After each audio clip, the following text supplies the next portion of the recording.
Olá, seja bem-vindo a mais um 717 da SBE. Hoje eu vou estar aqui com vocês falando a respeito do spin, tá? Nessas últimas semanas eu tenho conversado muito a respeito dos erros sistemáticos ou os vieses, e hoje eu vou estar falando de um que é bastante frequente e, na verdade, confirmando essa irracionalidade, vamos colocar entre aspas, do ser humano. Para quem não me conhece, eu sou o Dr. José Neto, sou clínico geral e nefrologista, atuo na cidade de Belo Horizonte, atendendo pacientes em hospitais, clínicas, consultório, ambulatórios, e sou um grande apaixonado pela saúde baseada em evidências. Vejo nela um meio para se atingir o fim, que é entregar valor para o seu paciente e definitivamente sair da mediocridade tão frequente nos dias a dia. O que eu enxergo nisso é trazer ciência para a beira do leito, a ciência para a prática clínica. Então vamos lá. Bom, nessas últimas semanas eu venho falando dos vieses. Eu já falei de viés de seleção, viés de performance, viés de atrito, né, que são os viés das perdas, viés de confirmação, que é tão frequente, aquela coisa da gente estar querendo o tempo inteiro confirmar nossas crenças, viés de aferição, que foi nosso papo da semana passada, e toda vez que eu pego algum tipo de evidência, a gente busca ativamente por esses vieses. É a forma correta, vamos dizer assim, a forma parametrizada para a gente minimizar a probabilidade de comer gato por lebre.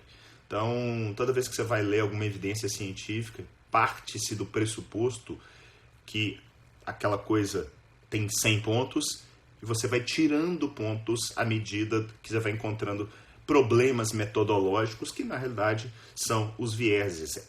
Os vieses, eles nos dão uma ideia de como é que é a metodologia, como é que é a validade interna daquele trabalho, o quanto eu confio naquela informação. Hoje nós vamos estar falando de um tema que me remete a uma teoria psicológica que data da década de 50, chamada dissonância cognitiva, uma teoria do Leon Festinger, se eu não estou enganado, de 1957, se minha memória não me falha. E antes de entrar especificamente no que é dissonância cognitiva, para a gente depois pular aí para o spin, eu queria contar para vocês, dar alguns exemplos, na verdade. Toda vez que eu penso em dissonância cognitiva, eu lembro muito da minha mãe. Minha mãe sempre foi uma mulher que gosta de ditos populares. E um que ela usava, eu usava muito na minha infância, era que macaco gordo, quando consegue pegar a banana, diz que ela está verde. Então, o que é aquilo? Tem outros exemplos, né? Por exemplo, quantas e quantas vezes a gente encontra, por exemplo, um fumante, e ninguém tem dúvida de que fumar faz mal, mas ele arruma uma desculpa para justificar que ele ainda fuma. Por exemplo, não, se eu parar de fumar eu vou engordar. Né? Então, essas duas situações simples que eu acabei de citar aqui, elas se adequam muito a essa questão da dissonância cognitiva, que nada mais é do que quando um indivíduo ele passa por uma espécie de conflito na sua tomada de decisão, em função de crenças que se chocam. E aquilo ali gera um desconforto muito grande em termos de ações que ele tem que tomar para tentar mitigar esse conflito. Então, ele fuma, ele sabe que faz mal, mas ele quer continuar fumando. Então, ele arruma uma desculpa. Não, se eu parar de fumar, eu vou engordar. Engordar também faz mal. Então, entre um e outro, eu vou ficar com o cigarro. Percebem que é um jogo mental, é uma dissonância mental que acontece, é a desculpa lá do macaco gordo, né, que não consegue alcançar a banana, e aí ele julga que o problema é que a banana está verde. Então, na verdade não, às vezes a banana está madurinha lá, mas tem uma fábula, né, do Esopo, da raposa e das uvas verdes, que é uma coisa muito parecida. Que acontece que a raposa fala que não consegue, não vai pegar as uvas porque elas estão verdes ou elas estão muito ácidas, alguma coisa assim. Então, isso é a dissonância cognitiva. Quando eu penso em dissonância cognitiva, eu também lembro que eu vivi, e talvez alguns de vocês que me seguem aqui sabem que tem cerca de 6 anos eu mudei completamente meu modo de enxergar a nutrição, até porque antes eu entendia nutrição baseada puramente no senso comum, baseada no achismo. Eu nunca tinha efetivamente estudado o tema, mas quando me foi apresentado os conceitos da dieta de baixo carboidrato, aquilo gerou, como diria meu filho, aquilo bugou a minha cabeça, porque eu falei, meu Deus do céu, como assim, né? Eu aprendi a vida inteira, eu saí da faculdade, fiz 6 anos de medicina, mais 4 anos de residência, estou há anos no mercado e de repente eu escuto que comer de 3 em 3 horas não é bobagem, eu escuto que gordura não é um vilão, como sempre disseram, que comer gordura não vai alterar meu colesterol, que com consequências disso não vou ter problemas cardíacos graves, de que essa dieta baixa em carboidrato que remete ao Dr. Atkins não é uma dieta da proteína. Cara, aquilo realmente deu uma coisa na minha cabeça. E você começa a ter que digerir isso de uma maneira que pode ser saudável ou não. Felizmente, no meu caso, aconteceu de modo saudável. Mas, frequentemente, a gente vê essa dissonância cognitiva acontecendo. Vou dar um exemplo que aconteceu essa semana comigo e não já aconteceu várias vezes. Uma paciente que eu passei a acompanhar nos últimos meses, paciente típica de síndrome metabólica, hipertensão, diabetes, sobrepeso, usuária de insulina para controlar o diabetes, e eu coloquei ela numa dieta de baixo carboidrato. Ela veio ao longo aí desses 3, 4 meses, mais ou menos, perdendo peso significativamente e conseguiu ficar livre da insulina. Felizmente está se sentindo muito melhor, só que ela resolveu voltar na endocrinologista dela. E a endocrinologista olhou para aquilo e literalmente acho que bugou a cabeça dela, né? Olha, que bom, hein? Que você tá bem, mas isso que você tá fazendo é loucura. Como é loucura, doutor? Eu tô bem, perdi, 15 quilos, usava insulina, não estou usando mais. Não, mas esse negócio de comer esse tanto de gordura, esse tanto de proteína vai acabar te fazendo mal. Vai acabar te dando um problema renal, vai acabar te dando um problema cardíaco. Percebem como, se a gente não tiver cuidado, voltando lá no livro que eu mostrei para vocês semana passada, o Fast and Slow, né, o Rápido e Devagar, do Daniel Kahneman, se a gente não tiver cuidado, a gente vai estar usando sempre o sistema 1, ao invés de usar o sistema 2. Estou vendo aqui o Mota rindo. Assim, eu vou te falar que eu não sei se é para rir ou para chorar, mas buga realmente a cabeça das pessoas. E para mim é bem claro isso no dia a dia, quando a gente encontra situações que vão contra nossas crenças. E eu tento me precaver disso o tempo inteiro, mas eu tenho certeza que eu sou vítima disso. Sou vítima de viés, sou vítima de gatilho mental. É óbvio, mesmo a gente sabendo, a gente é vítima, a gente sofre com isso. Toda vez que alguém chega com algum tipo de informação que às vezes não vai de encontro com a minha crença, a primeira reação é literalmente, eu cheguei a falar assim, não, isso é bobagem. É natural, é sua mente. Então, quando a gente conversa a respeito desses temas, isso minimiza esse efeito, mas definitivamente não zera. Então tá, feito esse preâmbulo, longo preâmbulo, mas eu acho que foi importante, eu queria falar agora para vocês a respeito desse tal spin. Eu falo que a tradução, talvez que eu vejo melhor, seria distorção. Então seria um viés de distorção que eu tenho. Poderia ser também um viés de publicação, um viés de report, né, que também é difícil, seria viés de relatório. Eu não gosto muito, as traduções ficam muito estranhas para alguns termos. Mas o que é o spin? O spin nada mais é do que uma interpretação distorcida, de forma que pode ser intencional ou não, do estudo, em algum ponto. Normalmente isso é mais claro e mais clássico de acontecer nas conclusões do estudo. Então, pegando esses exemplos que eu usei para vocês, é aquilo, o pesquisador, ele tem uma crença, ele tem a crença que comer gordura aumenta o colesterol e que o colesterol vai gerar um infarto. Aí faz um trabalho. Os resultados não vão de encontro à crença dele. o que ele faz? Ele distorce a conclusão do estudo, mesmo com os números dizendo ao contrário.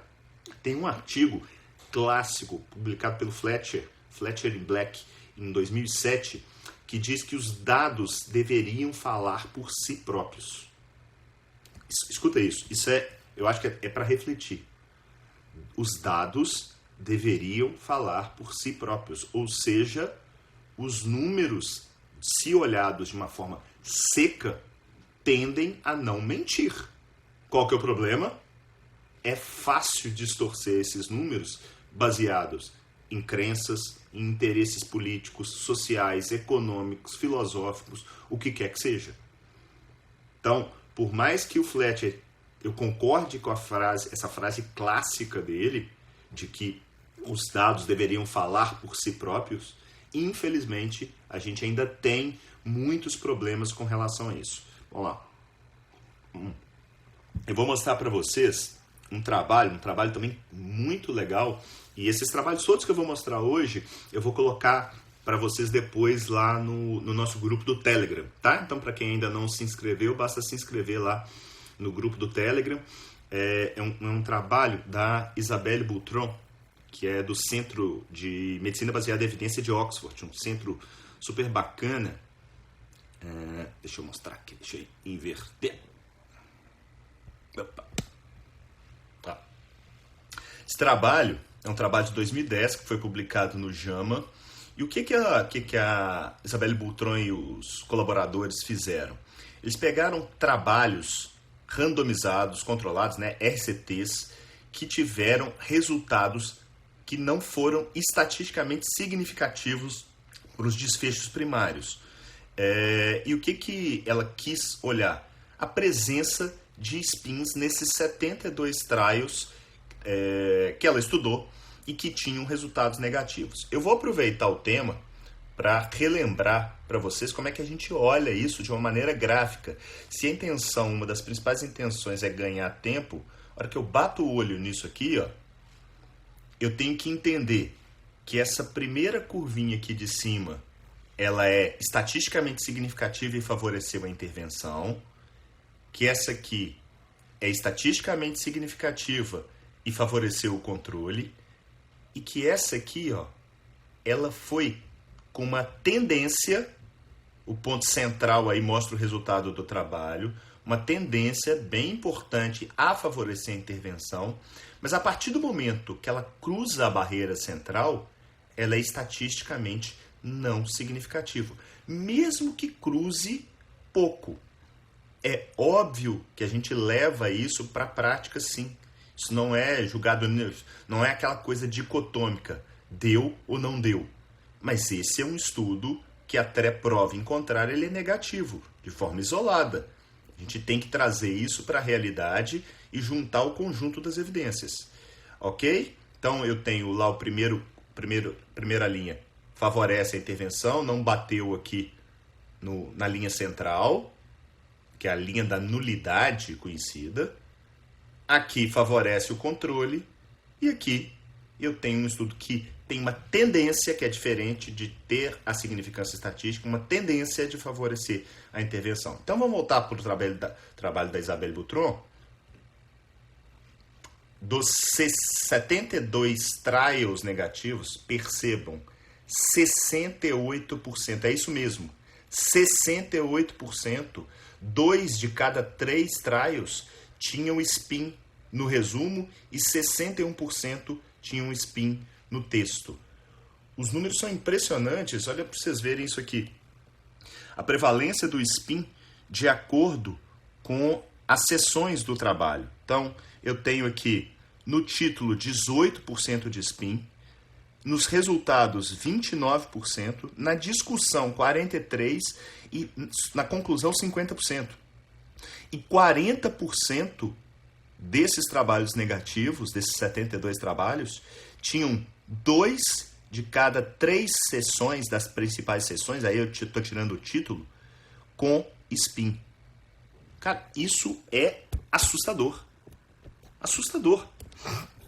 Porque você imagina o seguinte,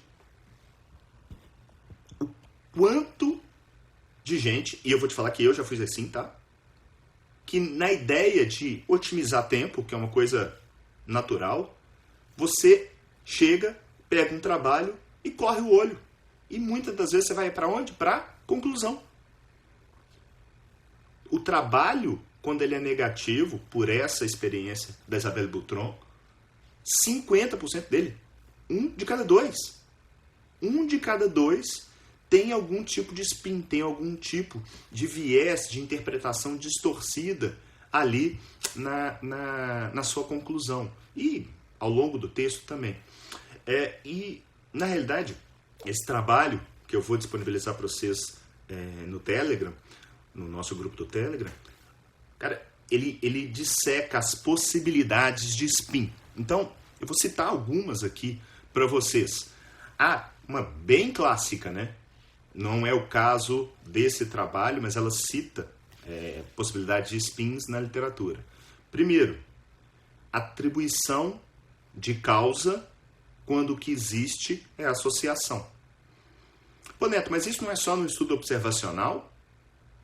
Isso é óbvio no estudo observacional. É o estudo que fala que câncer aumenta a probabilidade de câncer, que carne aumenta a probabilidade de câncer de intestino. Tá? Mas é um estudo observacional. Então, o estudo observacional, ele virtualmente não consegue inferir causa. Então, ele só gera hipótese. Isso é uma associação. Ter associação não garante causalidade. E onde que a gente pode encontrar isso dentro de um ensaio clínico randomizado? Por exemplo, quando eu estou querendo inferir essa associação causal, baseado ou em subgrupo ou em desfecho secundário. Explico. Todo trabalho ele é desenhado para responder uma pergunta.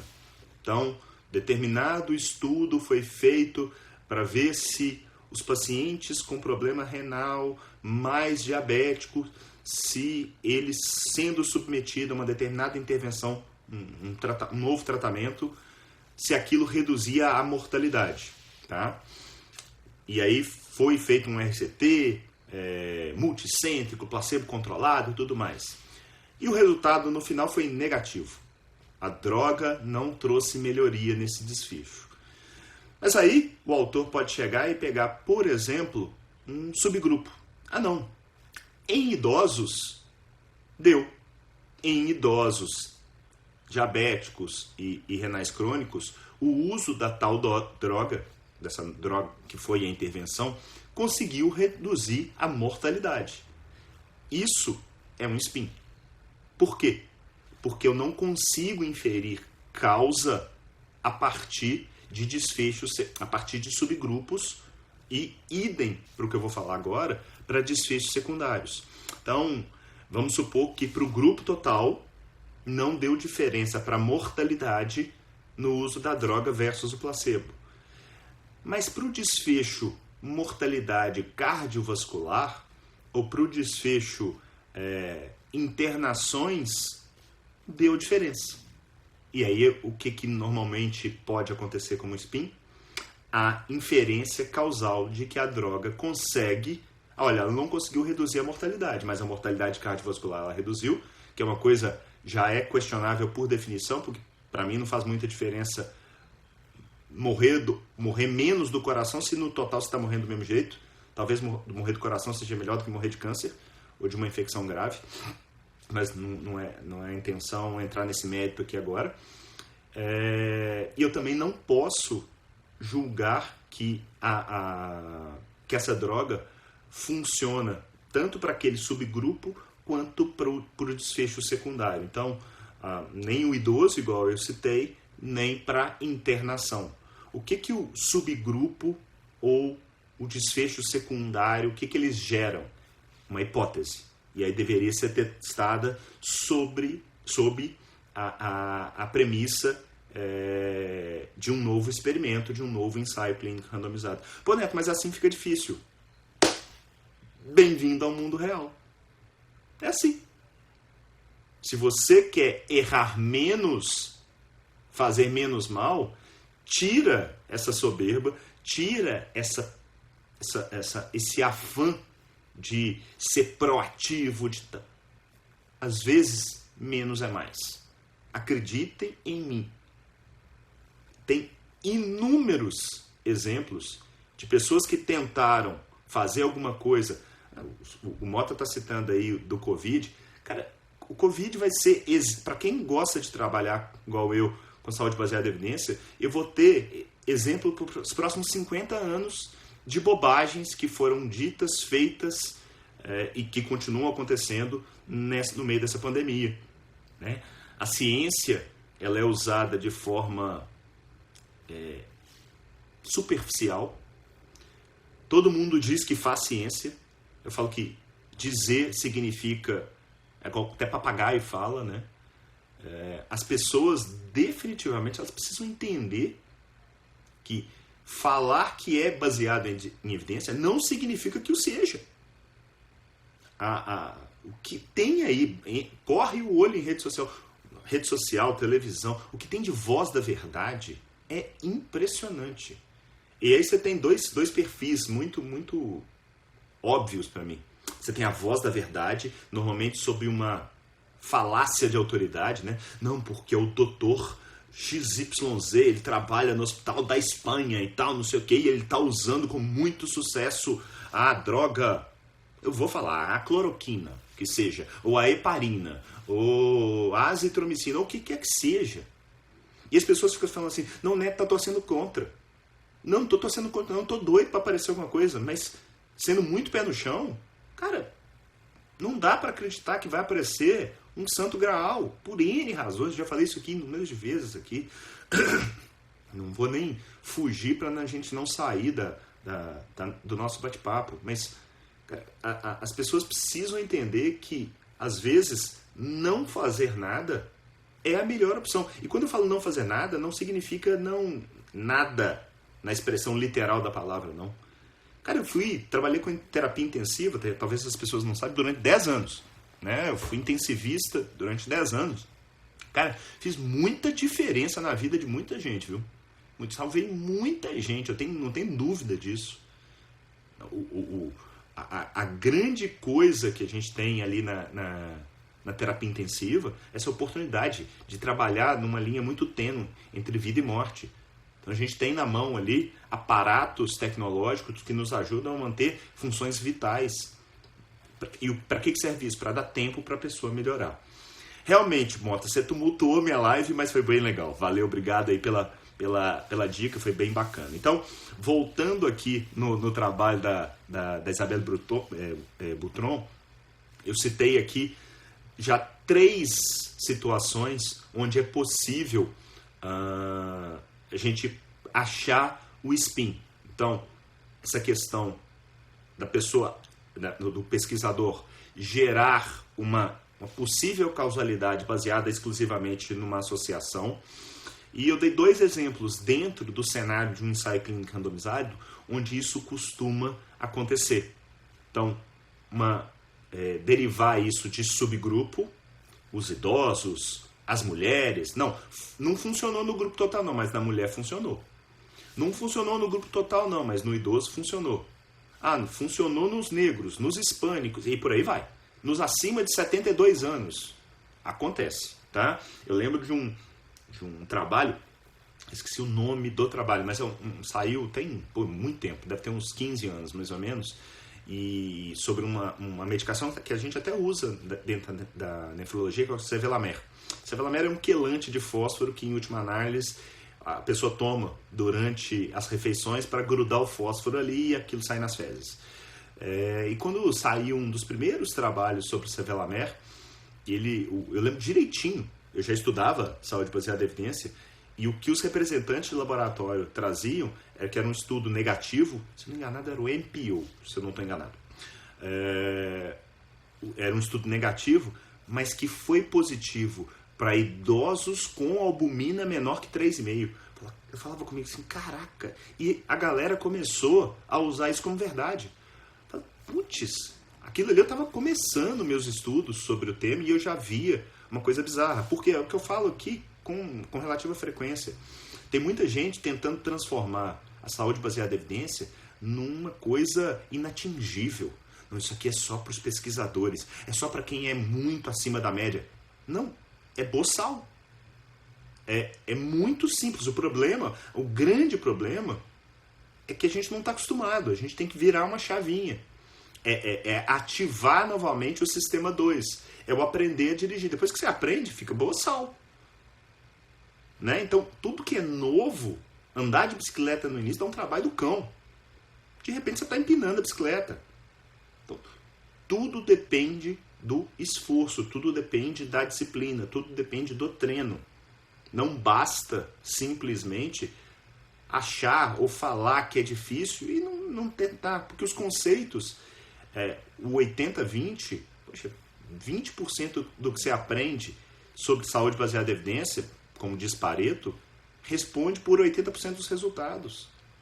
E quanto mais, obviamente, você vai estudando sobre o tema, mais você tende a aplicar na sua prática clínica, mais você tende a entregar resultado para os seus pacientes. O que vai acontecer? Seu consultório vai encher, porque você vai dar resultado. Não precisa ser nenhum gênio. Cara, né? Vamos lá, o que mais? Isabelle Boutron também fala a respeito de uma possibilidade do SPIN em desfechos compostos. Eu vou dar, inclusive, um exemplo para vocês. Eu separei um artigo aqui que vai juntar um pouco disso que eu falei. Mas o desfecho composto, muita gente vê, não, desfecho composto não serve. Não, desfecho composto é legal, não é ruim. Você tem que saber analisá-lo criticamente. O que é isso? Vamos supor que eu estou testando uma nova técnica cirúrgica versus um sham procedure, né, um placebo cirúrgico, e eu quero testar não só um desfecho, por exemplo, dor no pós-operatório. Não, eu vou testar dor, tempo de internação e melhora de um exame, melhora da PCR, tá? Eu quero saber se o paciente vai inflamar mais ou menos do pós-operatório. Whatever. E aí, em algumas situações, o desfecho composto ele vem positivo. Opa, a cirurgia realmente é melhor do que não fazer a cirurgia. Mas a hora que você vai olhar o desfecho composto, que você vai dissecar, o resultado positivo, às vezes, é baseado na alteração, no resultado positivo só para o desfecho PCR, no caso, para o desfecho substituto. E muita gente acha assim, não, isso não é possível, não. Vou mostrar para vocês aqui agora um exemplo cabal disso. Deixa eu pegar aqui. Esse é o Leader Trial. Esse é um trabalho bem interessante que saiu. Esse trabalho foi publicado na New England. Eu não lembro exatamente a data, eu acho que eu não coloquei aqui certinho. Se eu não estou enganado, tem uns 2 anos. 2 ou 3 anos. Vocês batendo o olho aqui no título, você já vê, ó, liraglutida, que é o nome da droga, em desfechos cardiovasculares em pacientes com diabetes tipo 2. A hora que eu bato aqui, ó, o Leader Trial Investigators, aqui eu vejo que isso aqui é um RCT. Então, esse é o trabalho primário, tá? Que foi um trabalho com resultado positivo. Eu não quero entrar nele. Eu quero mostrar isso aqui, ó. Repara o que vai mudar. Olha como parece ser um trabalho também, agora com desfechos renais em pacientes diabéticos. Muita gente acha que isso aqui é um trabalho original.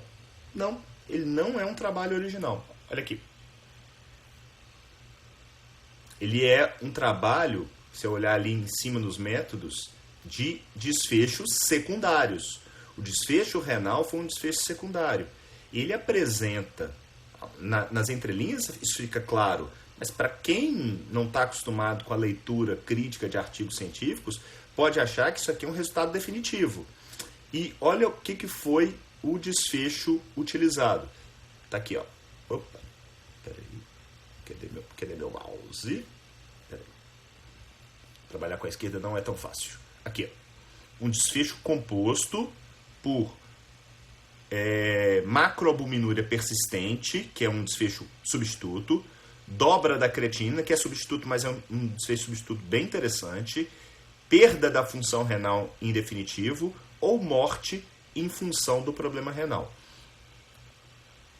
Se eu olho aqui os resultados, olha aqui, essa linha que está marcada é o conjunto dos desfechos. Então, eu tenho na primeira coluna ali a liraglutida, o placebo total, e vou ali, direto no hazard ratio.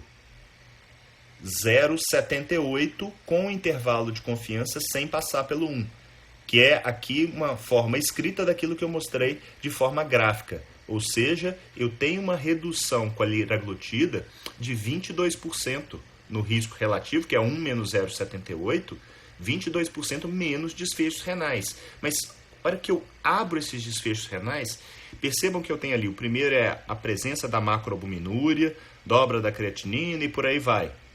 O único que é positivo é o primeiro. Só a macroalbuminúria foi positivo. Todos os outros, percebam que passa, o intervalo de confiança passa pelo 1. Aqui, 0,89, tendência favorável à dobra da creatinina, mas passa pelo 1. Aqui, ir para a doença renal crônica passa pelo 1. Então, esse aqui, a questão da morte renal, além de passar para 1, a tendência foi favorável ao placebo. Mas olha o que diz a conclusão. Que baseada numa análise secundária, e aí quem não pega isso aqui come gato por lebre, quando adicionado ao cuidado habitual, a liraglutida, que é a droga, resultou em taxas menores no desenvolvimento e progressão da doença renal do diabetes em relação ao placebo. Eu tenho visto muita gente usando liraglutida baseada nesse trabalho, dizendo que está usando para proteger a função renal. Mais um dado interessante, foi patrocinado por um laboratório. Não vejo nenhum problema disso. Muitos bons trabalhos são patrocinados por laboratórios, mas tem um conflito de interesse que deve sim ser levado em conta. Então, percebam que nesse trabalho que eu mostrei para vocês, eu tenho aqui alguns problemas daqueles que a Isabelle Boutron já tinha levantado. Eu tenho o problema de eu estar utilizando dados secundários, ou seja, os desfechos renais, eles não foram desenhados como desfechos primários. O trabalho ele é apresentado de uma maneira tal que parece que é um estudo original, mas não é. É um estudo secundário.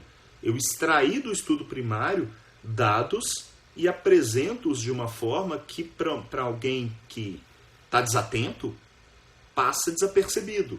E eu não consigo inferir causa a partir de desfecho secundário. Essa é a primeira coisa. E mesmo que fosse um estudo primário, o desfecho composto, ele, na hora que é dissecado, o resultado positivo é baseado no desfecho mais frágil, que é a questão da macroalbuminúria.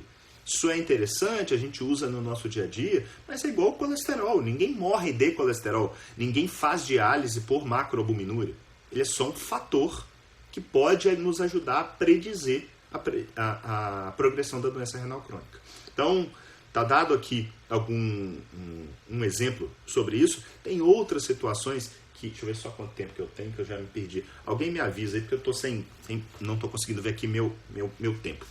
Mas esses são alguns exemplos que a Isabelle Boutron acaba utilizando e mostrando, mas ela fala também, por exemplo, da análise por intenção de tratar. Muitos trabalhos usam, ao invés da análise por intenção de tratar, análise por protocolo, e isso acaba desalinhando completamente os resultados, você perde randomização e por aí vai. Ela fala de estudos de não inferioridade, onde alguns autores começam a querer inferir equivalência em estudos que foram negativos e por aí vai.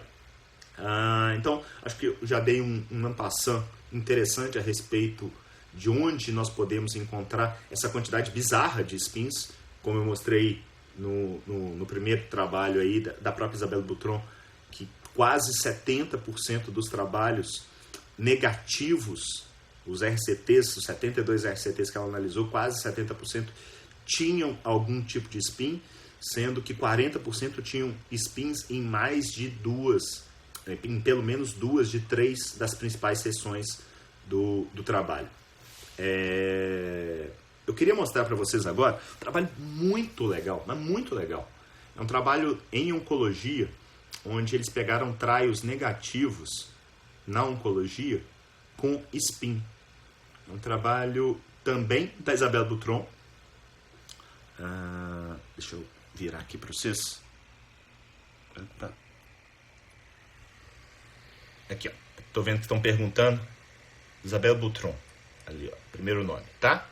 Então, é o impacto do spin em resumos de artigos que reportaram resultados,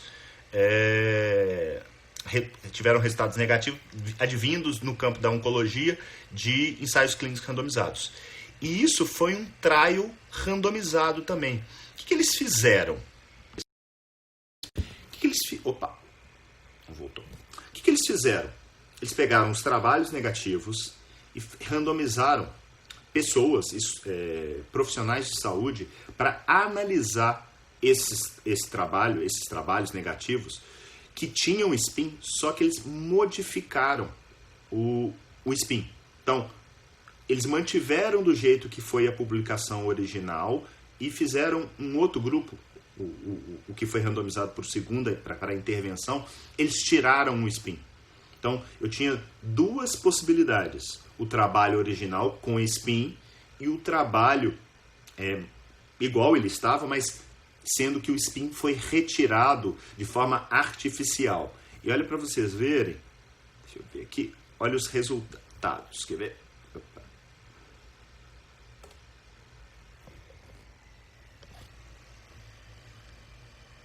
Esse primeiro gráfico é com spin, isso aqui é em termos de impressão, eu tenho que falar isso para vocês, né, que é difícil eu mostrar um resultado sem falar do que se trata. É a impressão da terapia ser mais benéfica, tá? Então, o grupo que foi randomizado para ler o trial, que tinha o spin, tem uma percepção maior de benefício, visto aqui por essa linha central, em relação àqueles que leram sem o spin. Percebam que é uma percepção, mas que não há diferença em termos significativos. Se eu for aqui, ó, eu tenho um resultado de 0,71, mas o intervalo de confiança passa da barreira do 1. E olha o que está na conclusão desse trabalho da Isabelle Boutron, que os spins nos resumos podem ter um impacto na interpretação da conduta de trials, desses trials que foram negativos. Cara, isso é muito bizarro, porque é um spin dentro do spin. É um estudo sobre spins, e na conclusão da Isabelle Boutron, para mim, tem um spin. Porque ela coloca o resultado de uma maneira tal que parece que o resultado é positivo, mas o resultado não é positivo. O resultado ele mostrou uma tendência, mas que não teve significância estatística. Olha que coisa louca das pessoas. Eu acabei de mostrar, dos ícones no estudo desse tema no mundo. Para mim, a conclusão dela tem um spin. Cara, quando eu li esse trabalho, já tem algum tempo que eu tinha lido ele, eu guardei porque eu achei tão legal essa... É para mostrar para vocês que mesmo a gente se policiando, mesmo uma pessoa que trabalha com isso, ela pode cometer de uma maneira não intencional o spin. E tem mais. Tem mais. Olha aqui para vocês verem. Opa. Aqui. Aí. Esse é um trabalho publicado ano passado no BMJ. The Spin, com 3S, né? Spin Study. Isso se chama metaciência. Para quem não sabe o que é metaciência, são pessoas que estudam os bastidores da ciência, para saber o que tem de problemas ali. É um negócio que cada vez me interessa mais.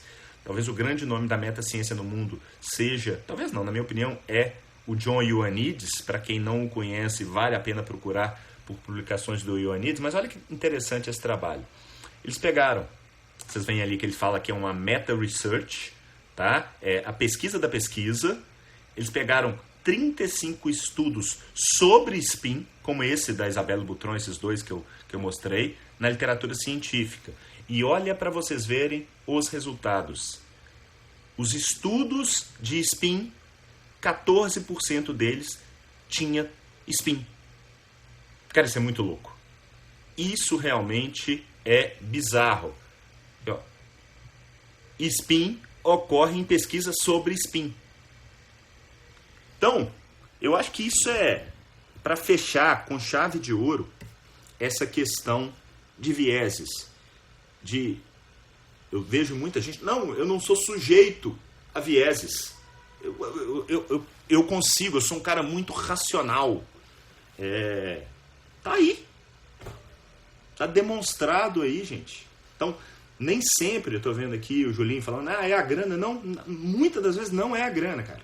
É óbvio que tem grana no meio, muitas das vezes, mas a maioria das vezes eu chego a garantir que não é grana, é a nossa mente. Nossa mente prega peças mesmo. Tá longe de ser. Não dá. Essa teoria da conspiração é um negócio que eu não engulo, sabe? É óbvio que tem interesse, sempre tem. Mau caráter tem para todo lado. Cara, a gente comete espinha, a gente come gatilho mental todo o tempo. A nossa mente, ela não é tão racional quanto a gente imagina. E como eu sou um cara muito pragmático, todas essas lives que eu fiz a respeito de vieses, eu tentei sempre finalizar com como tentar prevenir. Então, olhando do prisma do pesquisador, o que o pesquisador tem que fazer? Ligar o sistema 2 na hora de fazer essa análise. Chegar e falar assim, não, peraí, o que os números estão dizendo? Essa é a primeira coisa. Os trabalhos, eles têm que ser revisados pelos pares. Os pares também têm que ligar o sistema 2, de ficar atento e olhar aquilo de uma forma o mais seca possível. Mas acabei de demonstrar para vocês, isso acontece com uma frequência elevada. E você que é profissional de saúde, você que é médico, fisioterapeuta, nutricionista, educador físico, dentista, o que você tem que fazer para minimizar esse efeito no seu dia a dia? Primeiro, e guarda isso, mas com um carinho absurdo, não leia a conclusão de cara. Não leia. Porque isso literalmente vai te gerar uma tendência de procurar aqueles resultados. Não leia. Não significa que você não vai ler depois, mas de cara, não leia. Você tem que entender o trabalho de uma forma mais seca. Então o que você vai fazer? Você vai olhar o desenho do trabalho, entender que se trata de um ensaio clínico randomizado, buscar pelos vieses, qual foi a metodologia, quais foram os desfechos, e não vai para o texto não, vai para os gráficos e para as tabelas de forma seca. Olha aquilo lá e acredita no Fletcher, que os dados deveriam falar por si próprios. Ok? Quanto tempo que eu tenho? 10? Beleza, estou terminando. Bom, então, essas são as dicas fundamentais para se tentar minimizar vieses. Escuta bem, é minimizar, porque isso dá quando essa ficha cai, eu falo, caramba, e agora? Não tem jeito. Não. Se você tá assim, tem gente que tá pior do que você. Porque você pelo menos já sabe onde você tá pisando. É igual lutar com o inimigo. Quando você sabe quem é o inimigo, é melhor do que você não saber. Se você sabe que os vieses estão aí, que é muito fácil acabar caindo nessa cilada, você está na frente de muita gente. Então, aceitar que nós somos seres irracionais e profundamente influenciados pelos vieses nos coloca na frente de a enorme maioria da população, a enorme maioria dos profissionais de saúde. Por quê? Porque quando você conhece seu inimigo, fica mais fácil tentar combatê-lo. Beleza? Eu tenho pouco tempo, esse tema é um tema mais amplo, mas eu acho um tema extremamente interessante, cativante. é algo que eu gosto muito, e esses últimos estudos que eu mostrei de metaciência, do spin da Isabelle Boutron, cara, eu acho isso sensacional, e eu acho que é a cereja do bolo para mostrar como que realmente a gente precisa ter cuidado. Deixa eu ver aqui rapidinho, eu tenho o quê? Uns 10 minutinhos? No máximo, né? 9, eu acho. Deixa eu ver se tem perguntas aqui. Doutora Andréa Frank aqui, Jedi da SBE. É muito detalhe, fico abismada. Andréa, vou te dar uma dica. Acorda todo dia de manhã e agradece. Sei lá se você tem sua religião ou não, mas eu agradeço a Deus por todo dia poder estar aprendendo alguma coisa nova. Isso é muito legal, sabe? Então é olhar a metade cheia do copo.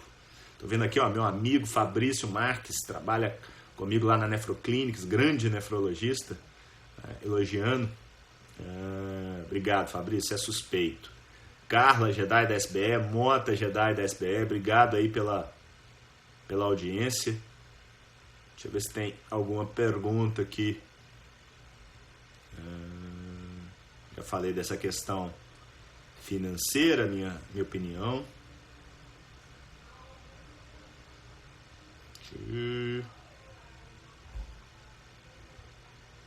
O pessoal da SBE Academy está levantando um negócio aqui que é bem legal também, realmente. Seja você de qual área for, se você não conhece o conjunto das evidências, a probabilidade de você fazer uma bobagem, principalmente quando a bobagem é intervir, é bem grande, viu? Não fazer, normalmente, a probabilidade de errar é bem menor. Acho que muitos comentários relacionados ao que eu já falei, elogios, agradeço aí a vocês. A Noemi está falando aqui, só de lembrar do primo nonottieri, né? Realmente o primeiro não lesar é algo que eu bato muito nessa tecla, que as pessoas veem filosofia de uma forma vazia, né? Algo que não acrescenta. Se você olhar, é igual ciência, se você não aplicar, realmente é uma coisa extremamente vazia. Deixa eu ver aqui o que tem.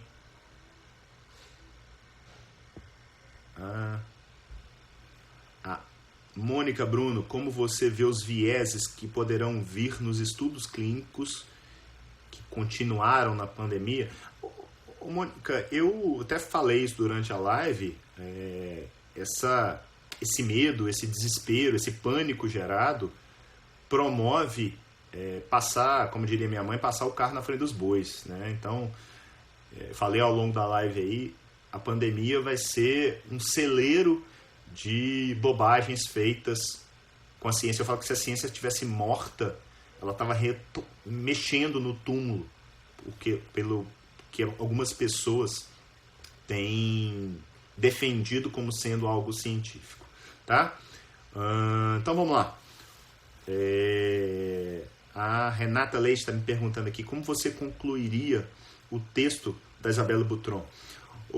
Renata, eu colocaria que não foi, naquele momento ali, não foi possível, apesar de ser algo que aparentemente sugerisse algum tipo de viés grande em termos de intervenção, o trabalho não conseguiu ver uma influência significativa do viés para mudar a conduta daqueles profissionais acharem que aquela determinada droga ali era mais benéfica em função do spin que estava dentro daquele trabalho. Então vamos lá, gente. Para finalizar, eu queria primeiro agradecê-los, obrigado aí pela audiência, eu valorizo demais essa turma que fica aqui comigo, porque quem me conhece sabe o quanto eu valorizo a questão de tempo. 2 convites, hoje à noite em evidência com o Dr. Vitor Sorrentino, acho que é uma live imperdível.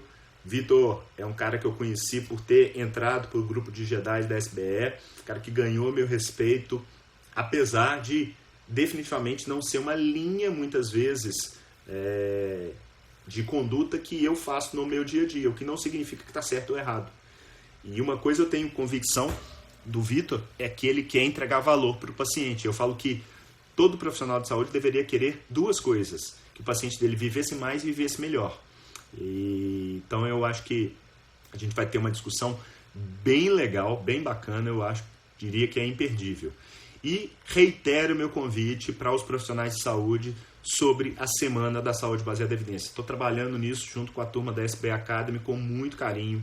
Está preparando, na verdade, vão ter 4 aulas online gratuitas, mostrando o caminho pelos 5 As da saúde baseada em evidência, de como sair de uma pergunta até a aplicação prática, como transformar a ciência em prática clínica junto aos seus pacientes, sem aquela coisa cheia de aura de que ciência é coisa para pouca gente. Para isso basta você se inscrever, clica lá ou no link do meu perfil ou da SBE Academy, se inscreve para a Semana da Saúde Baseada em Evidência. Vocês vão receber um e-mail nosso e precisam confirmar que são vocês mesmos. Então muita gente faz a inscrição e começa, eu não recebia, eu não estou recebendo mais nada e tal, não sei o quê. Às vezes é porque não teve a confirmação. Procura esse e-mail, bate lá na caixa de busca SBE Academy, busca no spam, normalmente acontece, e se tiver alguém que não está conseguindo, me chama em algum post ou manda e-mail para contato@sbe.academy. Ele me acabou de colocar aí, contato@sbe.academy. Tenho certeza que vai ser muito legal, além das aulas. Vamos ter lives diárias, adivinha que horas? Vai ser à noite, não vai ser de manhã, mas às 7h17. Afinal, o 717 virou uma marca registrada da saúde baseada em evidência. Então, conto com vocês lá, conto com a divulgação.